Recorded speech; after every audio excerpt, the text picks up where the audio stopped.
شاء الله. الله الله الله قولوا يا ما شاء الله. الله الله الله قولوا يا ما شاء الله. التفوق مو كلام، التفوق بالكفاح، واجتهدنا في الدروس في المساء وفي الصباح.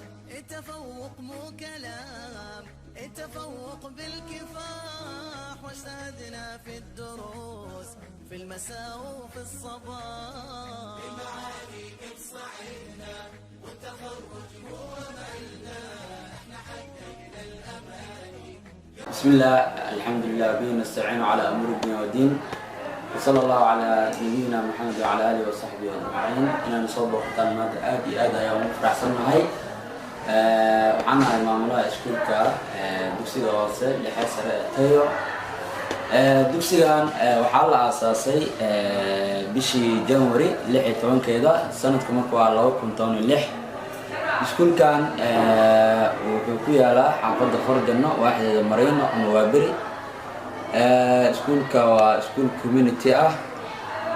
iskuulkan waxaa loogu talagalay in uu caawiyo ama half scholarship uu siiyo ardada danta yar, gaar ahaan kuwa xootiyaha ka soo laabtay iyo kuwa agoomaha iyo kuwa gudaha ku barakacay iyo kuwa qarashaadka faraha badan ee iskuulada qaadaan awoodi waaye ayuu wuxuu siiyaa wax loo yaqaan half scholarship oo ah lacag kala bar ah inta magaalada lagu dhigto. iskuulkeena marka wuxuu ka kooban yahay arday dhigato 753 arday. wiilasha tiradooda waa 427, gabdhahana waa 326. iskuulka mabaadi'diisa ayaa ka mid ah humanity wax la dhahayo, bini'aadamnimada inuu fiiriyo. sidoo kale iskuulku wuxuu aaminsan yahay waalidiinta school administrationka maamulka iyo guddiga waalidiinta oo isla shaqeeya in waxbarashada guul laga gaarayo uu aaminsan yahay. marka iskuulka hadda waxaa dhigta 15 macallin, hal dumar ah iyo 14 macallin.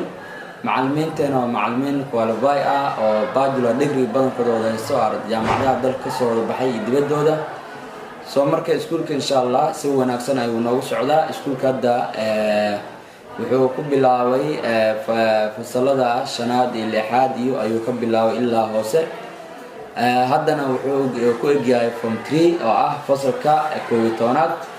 sanadka soo socda waxaan rajeynaynaa insha Allah tacaala inuu yeesho iskuulka form 4 ama fasalka 12aad, halkaas oo ardada insha Allah kaga qayb gali doonaan imtixaanka finalka ah oo qalinjibinta ah.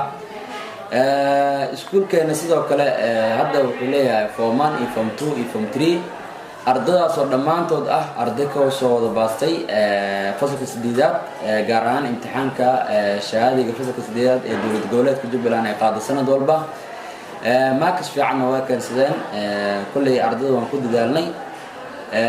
anaka iskuulada waxaan kaga duwanahay ardada waan qiimeynaa, imtixaan ayaan ka qaadnaa, mid oo shafawi ah iyo mid oo macnaha oo qoraal ah ayaan ka qaadnaa.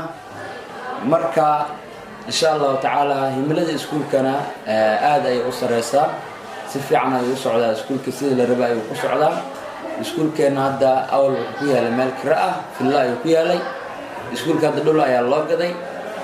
dhulka waxaa u dhistay hay'adda loo yaqaano IOM. wasaaradda iskuulka wuxuu ka tirsan yahay wasaaradda dowlad goboleedka Jubbaland u qaabilsan waxbarashada ayuu wuxuu ka haystaa shahaado aqoonsi ayuu ka haystaa.